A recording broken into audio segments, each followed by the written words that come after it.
Hi, I'm Andre, and I know, don't even give me crap about it. I know, I'm late to the game, man. I'm very, very late to the game on this show, Stranger Things. You all have been constantly saying, Andre, watch it, Andre, watch it. This is solely your show. It's a show set in the 80s, filled with 80s references. If there's not ever been a show for you to watch, Andre, it's this one. I got it, okay? I'm sorry. You know, I think that the reason why it took me so long to watch Stranger Things was it got to that certain level of hypeness that is always troubling when I try to watch something for the first time.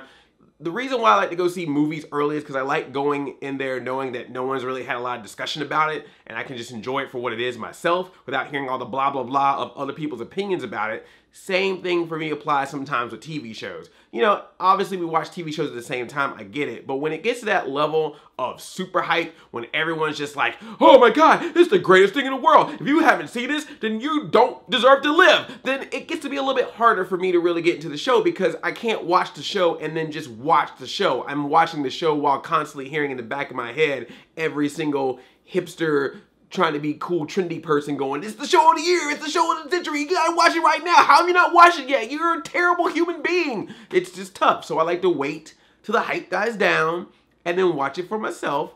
And I'm sorry that it took me this long to talk about the show because this show was so freaking awesome. I believe all the hype, everything you said, everything that every person's ever said about this show, that I was like, all right, you guys are just trying too hard to make this sound like it's the greatest show in the world. Okay, I'm sorry. I believe you now. Now that I've seen it, yes, this show is awesome. I really, really, really loved Stranger Things. It was so enjoyable. I binge watched the whole show and I just was really, really digging it so much. And it's all about how it looks. It's all about how the cast is. Everything about this is so enjoyable. What I particularly love about Stranger Things is it is set in the 80s, but it doesn't do that 80s thing where it's like the pop culture version of the 80s where you see sometimes in movies and TV shows and they want to be set in the 80s and everyone is just fully 80s out, like every popular hairstyle of the time, every popular outfit, every single song that's blasting in the background is always an 80s #1 hit. You know, just everything possible to remind you, hey, this is the 80s. And then when they make a reference to something that's 80s related, it's very, very obvious. They make it very clear, hey, I'm making an 80s reference. Or sometimes I've even seen things where they've made references to the 80s where they're not even in the same time frame. Like something will be set in like 83, 84, and they're referencing movies from like 87 to 88 and movies from like 78, 79. And it's like, it's all the 80s. It's like, wait, what? And this show is not devoid of that too. There are a lot of references in this from 80s movies, TV shows, pop culture. If you were to drink every single time an 80s reference was in this thing, you'd be dead. People's names, certain titles of the episodes, certain character motifs, sometimes even full out characters are straight up from one show or one movie to this. But what I love about this show is that even though they do have all of those, the show has the tone, the look, and the feel of something actually set in the 80s. There's a rawness to it, a realness to it that makes it seem like when I was watching it,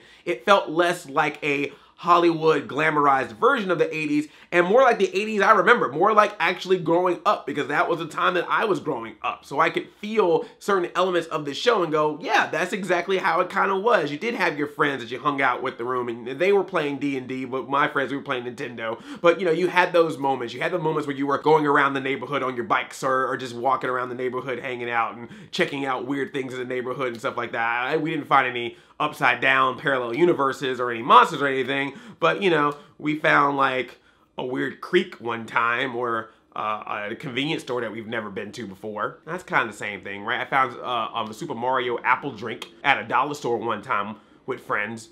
Does that count? That's the plot line for my new show, Not As Strange Things. Yes, obviously the 80s motif helps the show because you don't have the internet, you don't have cell phones, so some of the elements are a little bit scarier when you have to do it with 80s technology, when you're having home landlines, where you're having to go to the library and look up old microfilms of newspaper articles as opposed to just Googling something. So that adds to the show, but that doesn't take over the whole show. Even if this was set in present day, the mysteries behind it would still be good and interesting, but it having it in the 80s just makes it a little bit more special and really setting the tone and the feel and the sort of darkness and grimy and gritty and scary side of it. Even from its theme song, even that slow motion and the letters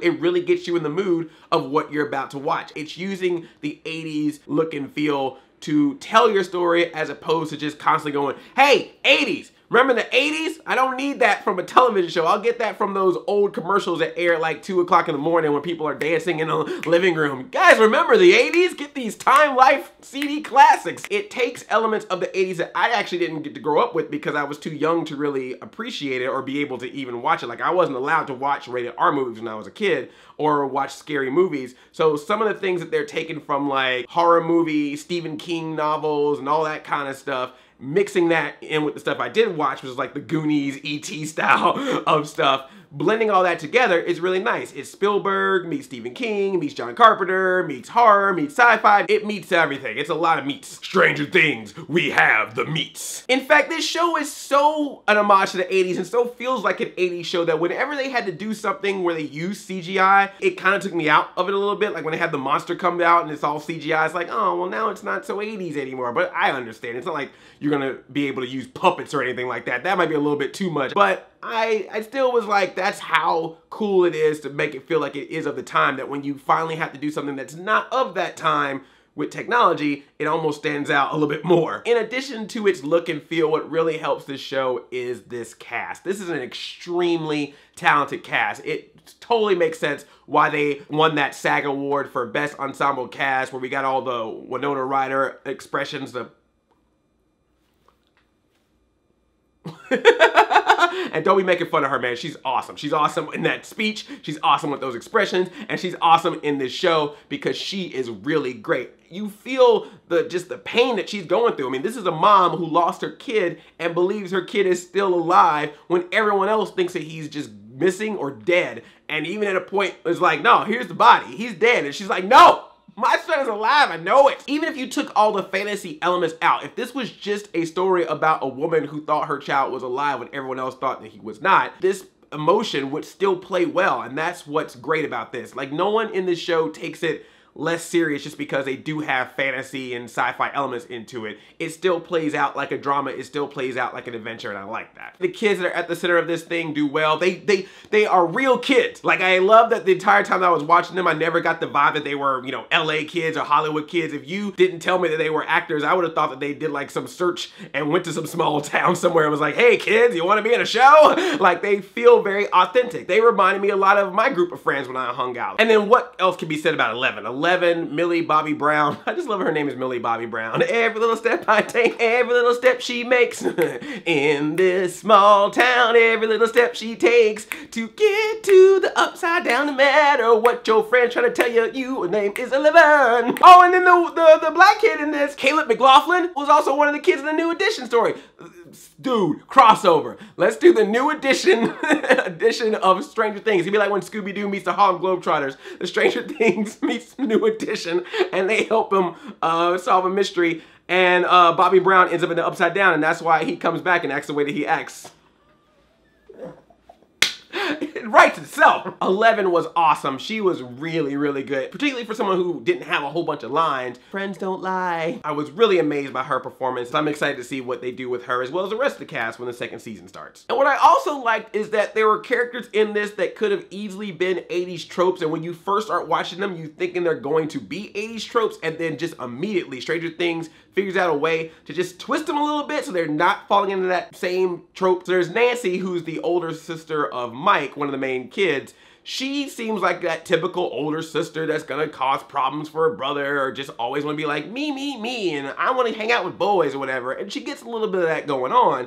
But when her friend Barb, sorry, I just need a moment. I was so sad to see what happened to you, Barb. I look forward to seeing you as Big Ethel on Riverdale. She goes out on this adventure of her own to try to figure out what's going on, and then she ends up by the end of the show just being a total badass. I couldn't help but think that this has to be an homage to Nancy, the character from Nightmare on Elm Street. They're both named Nancy, and there's this whole part where she has to try to get one of the beasts to come out so that she can attack him with a bunch of traps. This feels very similar to what Nancy did in Nightmare on Elm Street, where she brought Freddy out from the dream world and then set a bunch of traps to burn him up and stuff.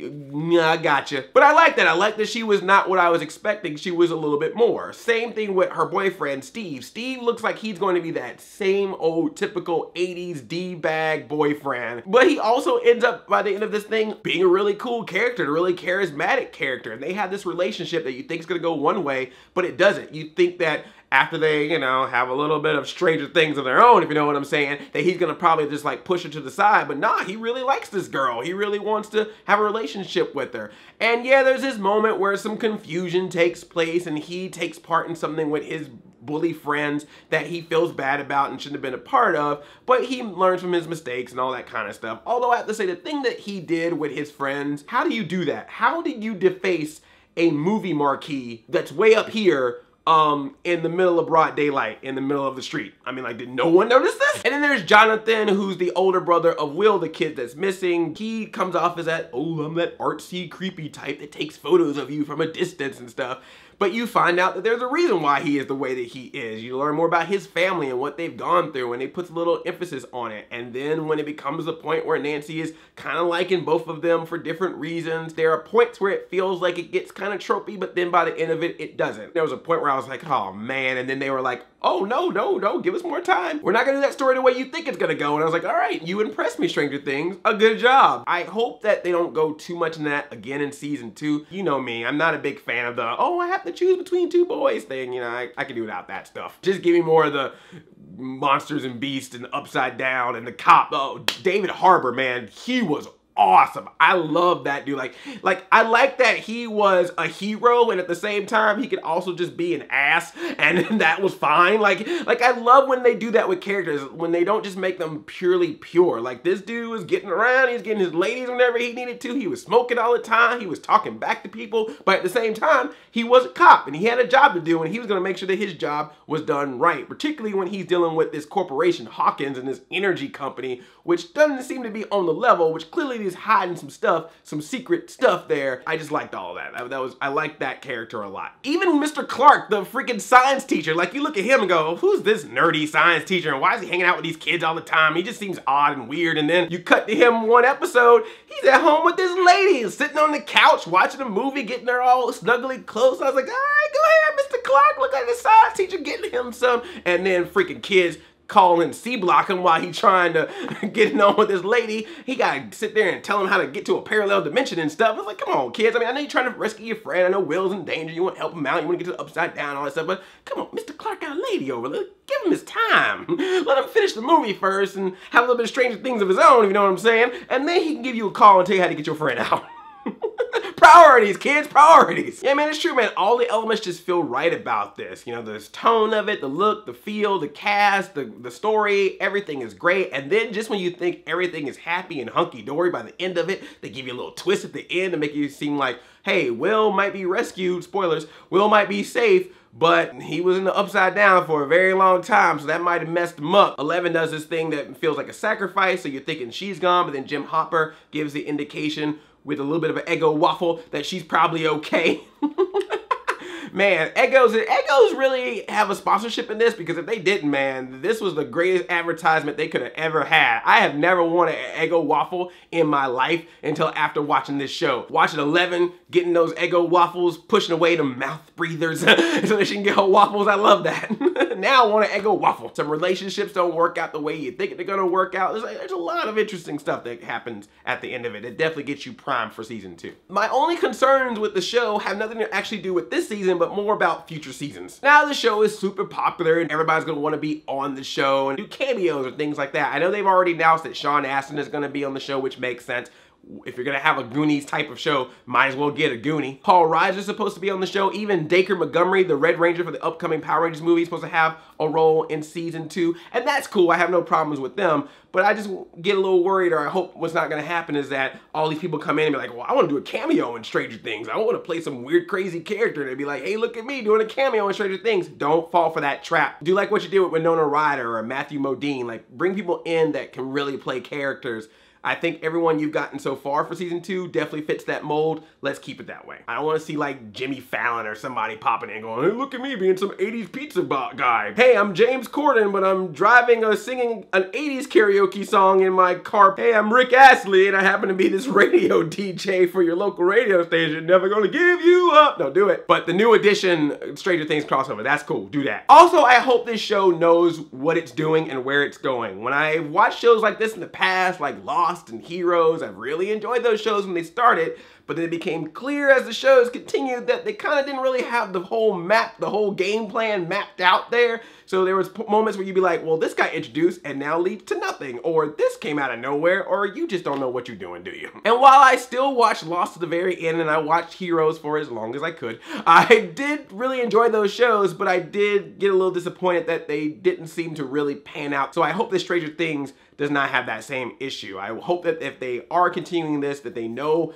where their story is going and they know where all these pieces are connected, so it doesn't become a thing where they just constantly start introducing a bunch of stuff and have absolutely no idea where it connects in the future. Because they definitely dropped some hints, some Easter eggs throughout season 1 about what's going on with Will, what's going on with 11, with the Hawkins laboratory, the whole Upside Down. There's a lot of stuff that's been thrown out there. So I would hate to watch this show to the very end and then you start seeing all these blogs pop up of 57 things that popped up in Stranger Things that never got explained. But yeah, man, I know you all have probably seen this show, so it doesn't make sense for me to say, I recommend that you watch this show. But if for some reason some of you are like me and still have not watched this show until now or haven't watched it at all, I do highly recommend it. It's a good 80s homage, and it's just a good show all around. A good mystery, it has good horror, good sci-fi. It hits all the elements it wants to hit. It is a true homage to that stuff of the time that I grew up with or knew about but couldn't watch because I was too young to be watching it, and maybe would sneak in every once in a while, turn on HBO late at night and be like, ooh, what's this? Oh, this looks like a cool R-rated movie with aliens or monsters.